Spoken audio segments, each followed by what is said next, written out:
The race to become France's new president is down to two.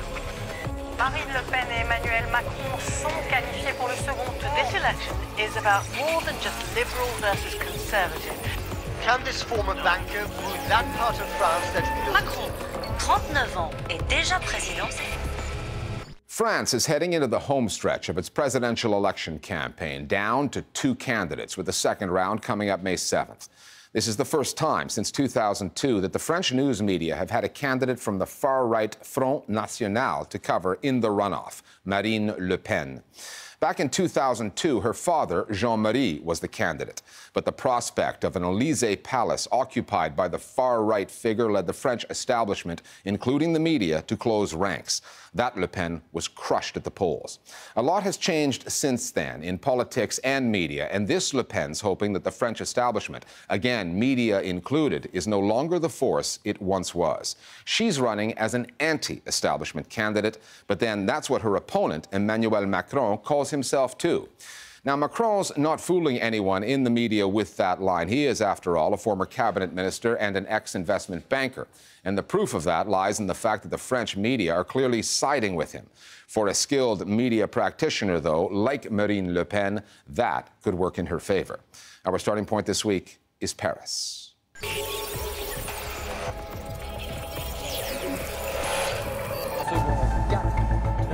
It's one of those French terms that's made its way into English, un fait accompli, something that's happened before those affected are properly consulted and cannot be changed, what Americans call a done deal. Judging from the front pages immediately after round one, that's how the French papers see this election.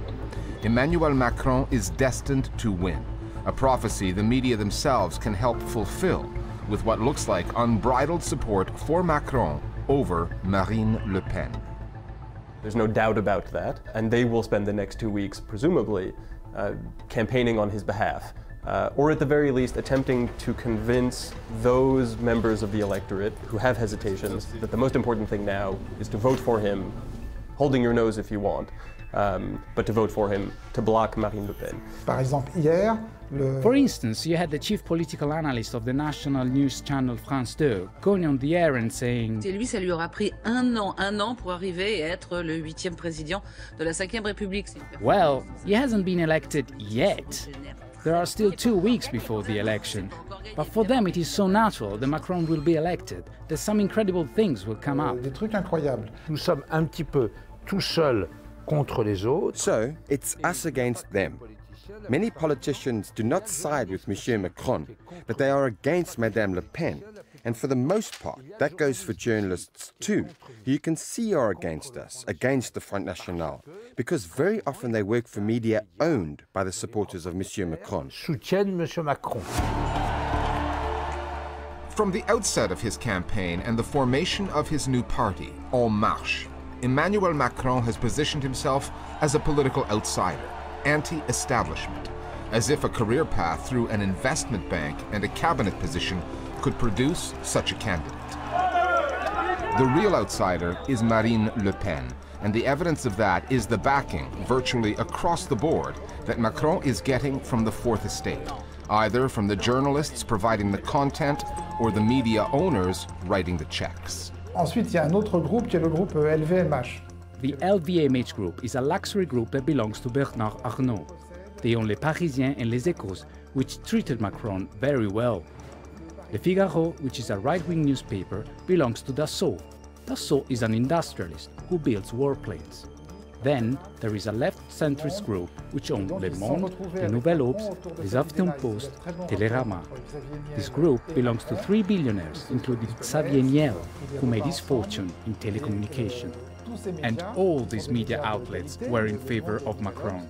Ont vraiment soutenu Macron. Emmanuel Macron, c'est vrai qu'il a été appelé un peu le chouchou des médias. Emmanuel Macron is kind of a media darling. One of his main financial supporters is Pierre Berger, a shareholder of Le Monde, which is one of the biggest French daily newspapers. When you have Pierre Berger on your side, you know that many media gates will be open for you. Les portes ouvertes partout dans les médias. Nous combattons cela. This is what we are fighting. But many journalists think that they have to be politically correct and always please the powerful, please their employers, but also please the politicians that they think will become powerful tomorrow. Puissant demain. Europe is seeing a wave of populist anti-immigration parties ascending in the polls. But unlike Germany, Austria, Italy, and others, this phenomenon is not new to France. The media there have covered the Front National since its birth in 1972. The party's founding leader, Jean-Marie Le Pen, initially called for the systematic repatriation of all immigrants, documented or not. He dismissed the World War II Holocaust and the deaths of 6 million Jews as a detail of history, and did so more than once. He compiled multiple convictions for xenophobia and inciting racial hatred. When she succeeded her father in 2011, Marine Le Pen set out to, as she put it, de-demonize the party.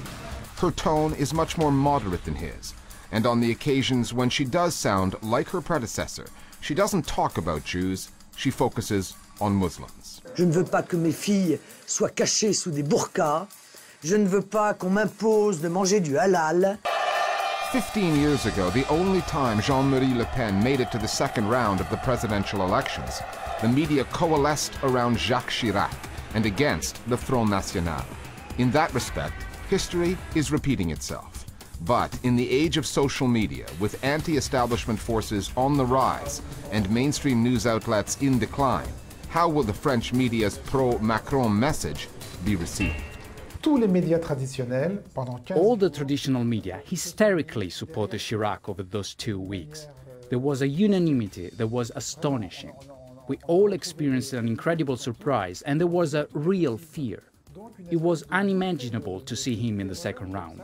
So it was a terrifying moment that unified the media. Une unanimité médiatique. Tout le monde a eu l'impression, en tout cas beaucoup de gens. We all felt that the world was collapsing, but this time around, journalists were not very surprised with the first round results. They played Marine Le Pen's game and followed her media agenda. So in a way, the media have helped her rise by spreading her word. And today, Marine Le Pen could become the next French president. Qui pourrait devenir la prochaine présidente de la France. Moi, j'ai bien connu. I remember 2002 very well, when Jean-Marie Le Pen went through to the second round, and it was a very hard time. The atmosphere was unbearable. This time, the atmosphere has changed, and Marine Le Pen is treated better, but it's still biased, and Monsieur Macron is favored, as he has been for a long time in the media. Privilégié dans les médias. The other dynamic that has changed is regarding the media.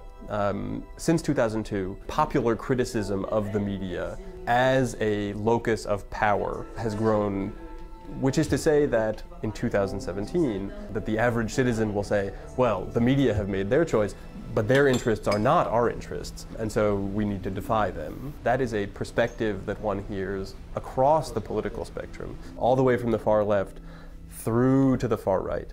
That's the dilemma many French voters are facing. Back the candidate who's the choice of the establishment, of media owners and outlets they don't trust, or the clear anti-establishment candidate whose policies they can't stomach. This French election may well come down to what people vote against, as opposed to what or who they vote for.